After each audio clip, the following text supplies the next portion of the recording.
జ్ఞానాభిలాషులందరికీ వాగ్దేవి జ్ఞానామృతానికి స్వాగతం. జ్ఞానం గురించి వేదం ఒక మాట చెబుతోంది. విజ్ఞానం దేవ సర్వే బ్రహ్మజ్యేష్టముపాసతే. విజ్ఞానం దేవా సర్వే బ్రహ్మజ్యేష్టముపాసతే.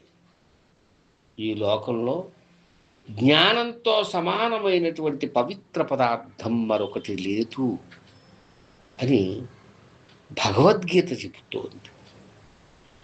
విజ్ఞానం నుంచే తెలివిని వికసింపచేసుకుని అజ్ఞానం అనే చీకటిని ఆవలికి నెట్టివేయవలెను అని మహాభారతం చెబుతోంది. మనం అన్ని దిక్కుల నుంచి ఉన్నతమైన భావాలను సేకరించుకోవాలి అని ఋగ్వేదం చెబుతోంది. సహి జ్ఞానేన సదృశం పవిత్ర మహావిద్యతే. సహి జ్ఞానేన సదృశం పవిత్రం మహావిద్యతే. ఈ లోకంలోని జ్ఞానంతో సమానమైనటువంటి పవిత్రమైన పదార్థం మరొకటి లేదు అని జ్ఞానయోగం చెబుతోంది.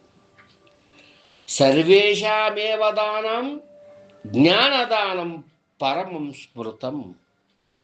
సర్వేషామేవ దానం జ్ఞానదానం పరమం స్మృతం అంటే అన్ని దానాల్లోనూ జ్ఞానాన్ని దానం చెయ్యటమే గొప్పది అని స్మృతి చెబుతోంది. అజ్ఞానులు నిద్రపోతూ ఉంటారు. అజ్ఞానులు ఏం చేస్తారు? నిద్రపోతూ ఉంటారు. జ్ఞానులు నిత్యం మేలుకొని ఉంటారు అని వర్ధమాన మహావీరుడు, జైన మత గురువైనటువంటి వర్ధమాన మహావీరుడు చెప్తున్నాడు. ఈ వర్ధమాన మహావీరుడికి మనకి బ్రహ్మాండమైన విగ్రహం శ్రావణ బెడగలలో కనిపిస్తూ ఉంటుంది. ఈయనకే బాహుబలి అని మరో పేరుంది. బాహుబలి అంటే ప్రభాస్ నటించినటువంటి బాహుబలి కాదు. ఈ బాహుబలి అన్న పేరు వర్ధమాన మహావీరుడికి చెందినటువంటిది. విజ్ఞానాన్ని సంపాదించేవాడు ధన్యుడు. విజ్ఞానాన్ని సంపాదించేవాడు ధన్యుడు. విజ్ఞానం కంటే మేలైన సంపద ఈ సృష్టిలో మరొకటి లేదు అని ఎవరు చెబుతున్నారు? మహమ్మద్ ప్రవక్త ఖురాన్లో చెప్పటం జరిగింది. విజ్ఞాన అన్వేషణలో ఎంత దూరమైనా వెళ్ళు, భూమి చివరి వరకు అయినా వెళ్ళు అంటున్నాడు మహమ్మద్ ప్రవక్త. విజ్ఞానాన్ని సంపాదించి దానిని పొందిన వాడికి మంచి చెడుల విచక్షణాశక్తి లభిస్తుంది. విజ్ఞానం స్వర్గానికి మార్గాన్ని చూపిస్తుంది. ఎడారిలో కూడా అది మనకి మంచి స్నేహితుడిలా తోడుగా ఉంటుంది. ఒంటరిగా ఉన్నప్పుడు అదే మనకు స్నేహితుడు అవుతుంది. స్నేహితుడు కూడా లేనప్పుడు అదే మనకు తోడవుతుంది. ఆనందానికి మార్గం చూపిస్తుంది. దైన్యంలో అంటే మనం ఏమీ చేయలేకపోతున్నామే అని బాధపడుతున్నప్పుడు ధైర్యాన్ని ఇస్తుంది. జ్ఞాన సంపద ఉన్నవాడు స్నేహితుల మధ్య భూషణంగా ప్రకాశిస్తాడు. చూసారా? ఎవరైతే ఎంతో కొంత జ్ఞానాన్ని కలిగి ఉంటాడో వాడు అందరిలోనూ భూషణంగా ప్రకాశిస్తూ ఉంటారు. దీనికి ఒక చిన్న ఉదాహరణ చెప్పుకోవాలంటే ఒక చాగంటి కోటేశ్వరరావు గారు, ఒక గరికపాటి రాజారావు గారు, ఒక సామవేదం షణ్ముఖ శర్మ గారు, ఇలాంటి వాళ్ళని గురువులుగా జ్ఞానులుగా మనం ఎందుకు మన్నిస్తున్నాము అన్నది మనం ఆలోచించుకోవాలి. జ్ఞానం శత్రువును ఎదిరించేటందుకు కవచంగా ఉపయోగపడుతుంది. అంటే జ్ఞానికి శత్రువు ఉండడు. కాబట్టి జ్ఞానం అన్నది శత్రువుని ఎదిరించడానికి కవచంగా ఉపయోగపడుతుంది అని చెప్పినది ఎవరు? మహమ్మద్ ప్రవక్త గారు. సోమరితనం, అజ్ఞానం అనే రెండు పురుగులు మనల్ని తినేస్తూ ఉంటాయి.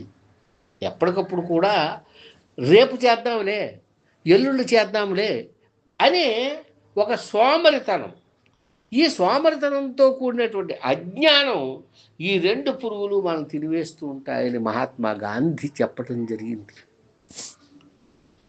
రావణుడు మరణ దశలో ఉన్నాడు. ఒక ఘడియలోనో మరో ఘడియలోనో మరణిస్తాడు. ఆయనకి మరణం అంటూ లేదు. ఎందుకు?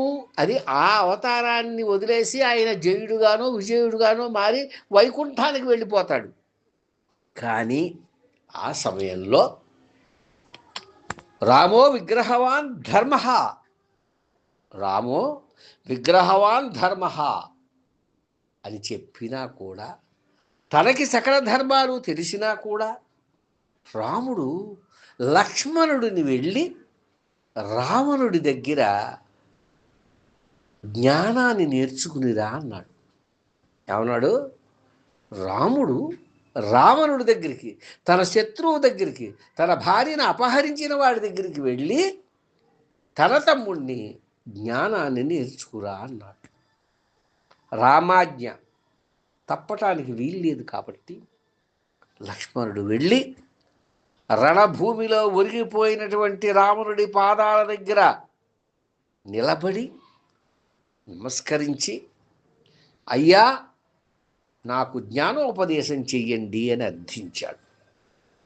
అప్పుడు రావణుడు, నాయనా, నేను మూడే మూడు మాటలు చెబుతాను నీకు, అంతకంటా సమయం నాకు లేదు. మొదటిది, నువ్వు చెయ్యాలి అనుకున్న పనిని ఎప్పుడైతే అనుకున్నావో ఆ క్షణంలో ప్రారంభించు. నేను స్వర్గానికి నిచ్చెన వెయ్యాలి అనుకున్నా. ఏమనుకున్నాను? స్వర్గానికి నిచ్చెన వెయ్యాలి అనుకున్నా. కానీ నేను బ్రహ్మవర ప్రసాదిని, 7-14 లోకాల్లో నాకు ఎదురు లేదు. ఇవాళ కాకపోతే రేపు వేయచ్చు, రేపు కాకపోతే ఎల్లుండి వేయచ్చు అని వాయిదా వేశానే తప్ప స్వర్గానికి నిచ్చెన వేయలేకపోయాను. నేనే కనుక స్వర్గానికి నిచ్చెన వేసినట్టయితే ఇవాళ మా రాక్షస జాతి అంతా కూడా ఆ నిచ్చెన మీదుగా స్వర్గానికి వెళ్ళి ఉండేవారు. కానీ నేను వాయిదా వేయటం, నా సోమరితనం, నా అంతటి వాడు లేడనుకోవటం వలన నేను స్వర్గానికి నిచ్చెన వేయలేకపోయాను. కాబట్టి నువ్వు ఏ పని చేద్దాం అనుకుంటున్నావో అది ఆ క్షణాన్నే ప్రారంభించు అని మొదటి మాట చెప్పాడు. ఇక రెండవ మాట, నీకు నువ్వు సొంతంగా ఆలోచించి ఏ నిర్ణయానన్నా తీసుకో. అది మంచి కావచ్చు, చెడు కావచ్చు.